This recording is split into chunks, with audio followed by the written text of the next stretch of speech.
राधे राधे महाराज जी। महाराज जी, संसारिक सुख और सुखी होने में क्या अंतर है? क्या विरक्ति रहना जरूरी है? सुखी संसारिक पुरुष हो सकता है। क्या रुपया सुख है? क्या शरीर भोग सुख है?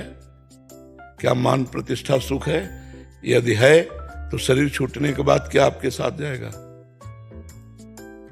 और कितनी देर का यहां सुख है? कितनी देर का है? कौन सा सुख स्थायी है? सुख उसे कहते हैं जिसके प्राप्त होने के बाद फिर कुछ प्राप्त करना बाकी न रहे। जैसे केवट को सुख मिला, जो भगवान के चरण पखार रहा है, भगवान से कह रहा अब कछुनाथ न चाहिए मोरे, दीन दयाल अनुग्रह तोरे। भगवत प्राप्ति परम सुख है। अगर भगवान से चित्त नहीं जुड़ा है तो 4 दिन की चांदनी है, तुम्हारा यश कीर्ति रुपया पैसा शरीर सब यही नष्ट हो जाएगा, तुम्हारे साथ कुछ जानने वाला नहीं। तो तुम सांसारिक सुख को सुखी समझ रहे हो, तो हमें विश्व में कोई एक व्यक्ति बताओ जो सुखी हो। सुख का मतलब कोई कामना नहीं होनी चाहिए, बस हृदय से आ जाना चाहिए। अब कृतकृत्य हो गया, जैसे गोस्वामी तुलसीदास जी कह रहे हैं, जाकी कृपा लवलेश ते मतिमंद तुलसी दास हो, पायो परम विश्राम राम समान प्रभु नाही को। मैं विश्राम को प्राप्त हो चुका हूं, मेरी कोई आकांक्षा नहीं। कोई आकांक्षा ना होना ये सुख का लक्षण है। अब हमें बताओ, यहां संसार का कोई ऐसा सुख जिसके भोगने के बाद आपके अंदर आ जाए कि अब कोई आकांक्षा नहीं। 1 कामना पूर्ति, 2 कामना खड़ी, 4 कामना पूर्ति, 8 कामना खड़ी, ये सुख है। पूरा जीवन इसी में चला जाता है। और जब मृत्यु आई, एक सज्जन आए हुए थे, बड़े अधिकारी पोस्ट के थे, वो कह रहे थे मेरे पास हर प्रकार का सुख है, पर अब मैं भयभीत हूं क्योंकि मैं वृद्ध हूं, मेरी मृत्यु आने वाली है, मेरा परिवार छूट जाएगा, मेरा मकान छूट जाएगा, बैंक बैलेंस छूट जाएगा, मेरा कमाया हुआ सब यश कीर्ति छूट जाएगी, अब मैं क्या करूं?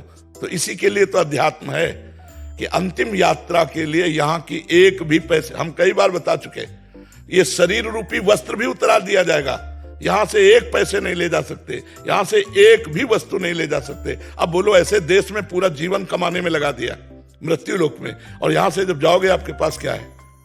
अगर राधा नाम रूपी धन नहीं कमाया, भगवान के चरणों की आराधना नहीं की, तो सुअर कुत्ता बनोगे जाके।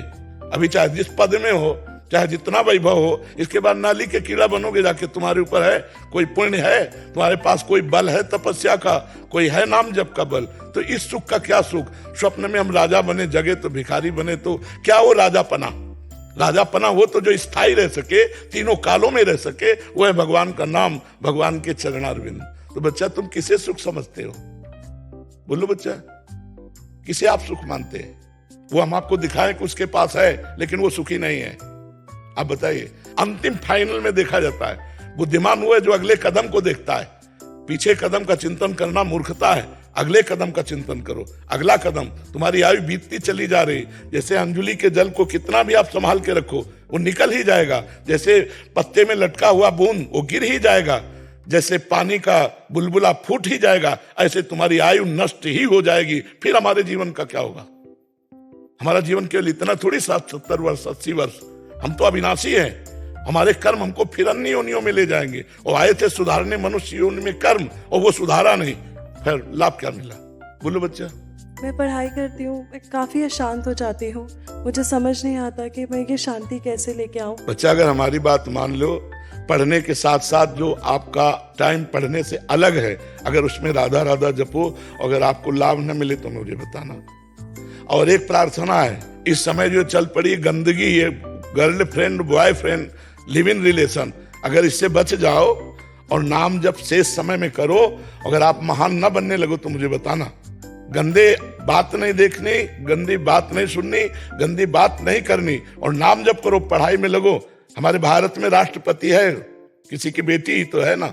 हमारे देश में एक से एक महान भक्ता, एक से एक महान वीरांगना आज भी बॉर्डर पे खड़ी है, समझ रहे ना। अपने लक्ष्य की तरफ देखिए, कोई डिस्टर्ब कर दे तो हमें बताइए। आप लक्ष्य को तो आपने माना ही नहीं। मेरे परिवार में काफी समय से काफी परेशानियां चल रही हैं। किसके परिवार में परेशानियां नहीं बच्चा, हमें बता दो। सब कोई परेशान बच्चा, इसी परेशानी से निकलने के लिए अध्यात्म है।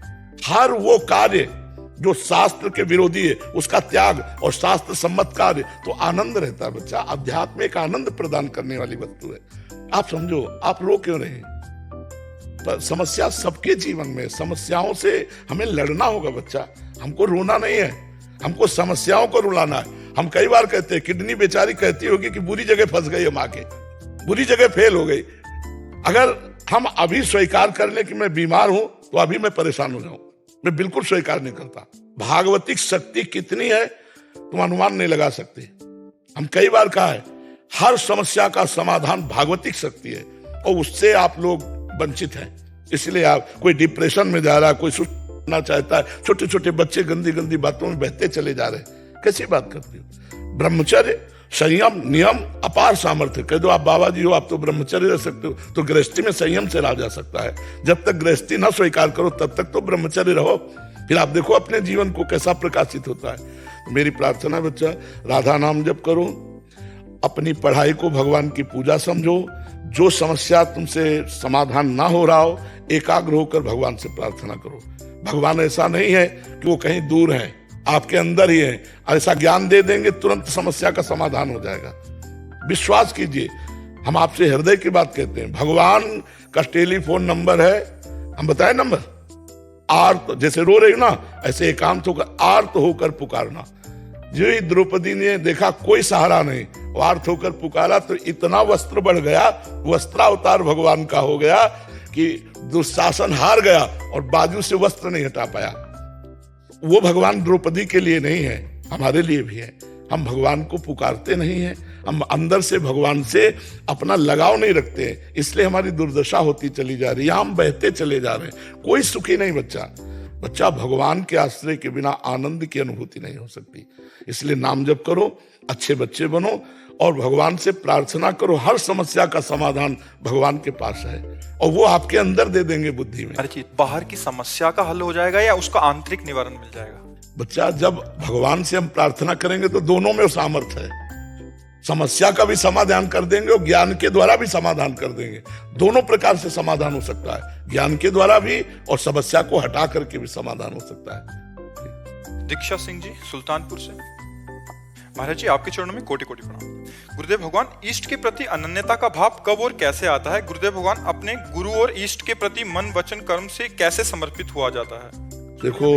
देखो सबसे बड़ी बात यह है कि अज्ञान के द्वारा हम इतना फंस चुके हैं। जननी जनक बंधु सुतदारा तनु धन धाम सुहृद परिवारा, इसमें इतना फंस चुके हैं कि भगवान लगते ही नहीं कि हैं। ईमानदारी से देखो, लगते ही नहीं कि हैं। हम में है, इनमें है, चराचर जगत में ऐसा नहीं लगता है। भगवान से प्रेम करने के लिए भगवान स्वयं कह रहे, जननी जनक बंधु सुतदारा तनु धन धाम सुहृद परिवारा, सबकी ममता ताग बटोरी मम पद मन ही बांध बर डोरी। अगर हम अपनी माँ में भगवान को देख लें, मेरे भगवान मेरी माँ के रूप में है, मुझे और किसी भगवान की जरूरत नहीं, और अपनी माँ की सेवा करूं, उसी से भगवान से प्रेम हो जाएगा। मेरे भगवान पिता रूप में है, मेरे भगवान मेरी पत्नी रूप में आए, मेरे भगवान मेरे पति रूप में आए, मेरे भगवान मेरे पुत्र रूप में आए। हम एक पाषाण की मूर्ति में भगवान मानकर उन्हें रिझा सकते हैं और अपने पति में भगवान मान के, अपने पुत्र में भगवान मान के, अपने माता पिता में भगवान मान के हम भगवान को नहीं रिझा सकते। व्यवहार कैसा होगा महाराज? बिल्कुल जैसे पुत्र का होता है। हम भगवान जैसा व्यवहार नहीं करेंगे, भाव रखेंगे। जैसे मानो पिता है, अपने पुत्र में भगवत भाव करता है, वो गलती करेगा तो थप्पड़ पाएगा, लेकिन भाव यही रहेगा कि भगवान है इसके अंदर। जैसे भीष्म जी विपक्ष में है तो सामने श्री कृष्ण है, विपक्ष में तो युद्ध करते हुए बाण श्री कृष्ण को भी मार रहे हैं, लेकिन पूर्ण दास हैं भगवान श्री कृष्ण के भीष्म जी। तो इसमें यह नहीं होता कि हम भगवान मान रहे तो अगरबत्ती करेंगे अपने पुत्र की, नहीं, आवश्यकता पड़ेगी तो चपत लगाएंगे, डांटेंगे, लेकिन भावना रहेगी कि मेरे भगवान इसमें विराजमान है। जैसे सत्य वस्तु जाननी है तो आप देखो, ये चमक रहा है तो बिजली है, और ये इसमें भी बिजली है, पंखा में भी बिजली है। तो जो बिजली के तत्व को जानने वाला है उन यंत्रों में नहीं फंसेगा। वो यंत्र सब चल रहे हैं बिजली से।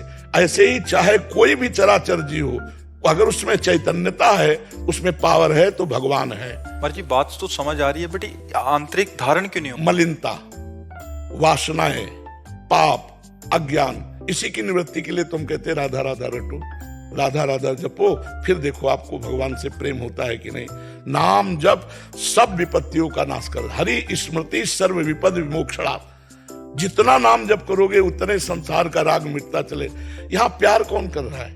हम कह रहे प्यार करो यार, मनुष्य जीवन मिला प्यार। इतना प्यार करो पत्नी को कि तुम में भगवान की भावना आ जाए कि हम सबसे बढ़कर इससे प्यार। इतना प्यार करो पति को, कहीं और प्यार रह ही ना जाए, उसी में भगवान मिल जाएंगे। भगवान इतना ही खेल है, केवल समझना है। हम पति के शरीर को प्यार करते हैं लेकिन अंदर बैठे हुए भगवान से कोई मतलब नहीं। और जबकि हम उसी से प्यार करते हैं, क्योंकि वो जब चला जाता है तो हम पति के शरीर को नहीं रख पाते, हम पुत्र के शरीर को नहीं रख पाते।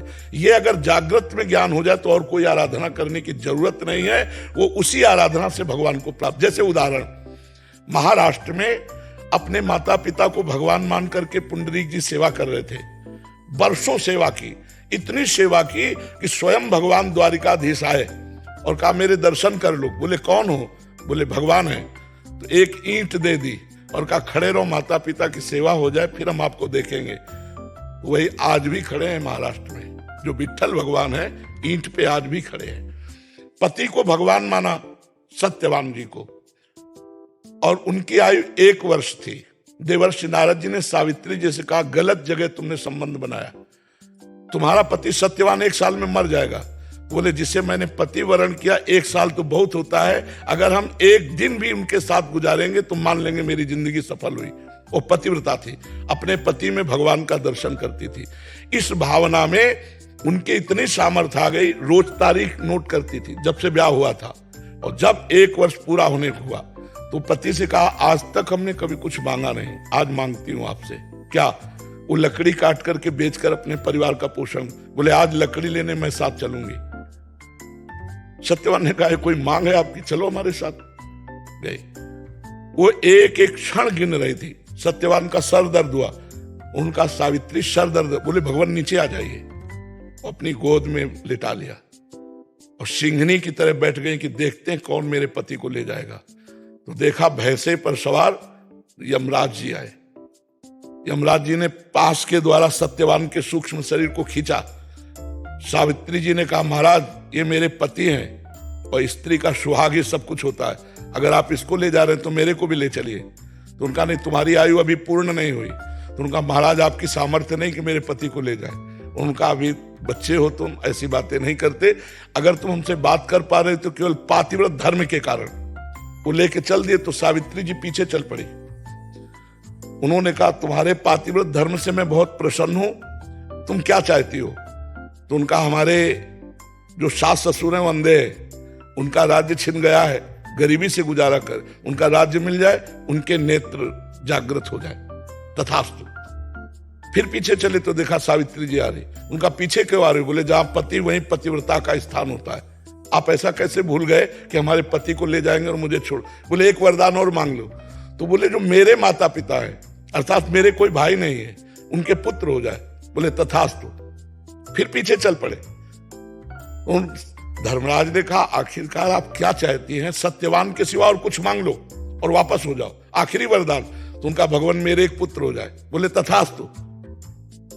जय तथास्तु कहा तो उनका ध्यान करो मैं पतिव्रता हूं, मेरे पति के सिवा मेरे गर्भ में किसी का पुत्र आ नहीं सकता। तो अब आप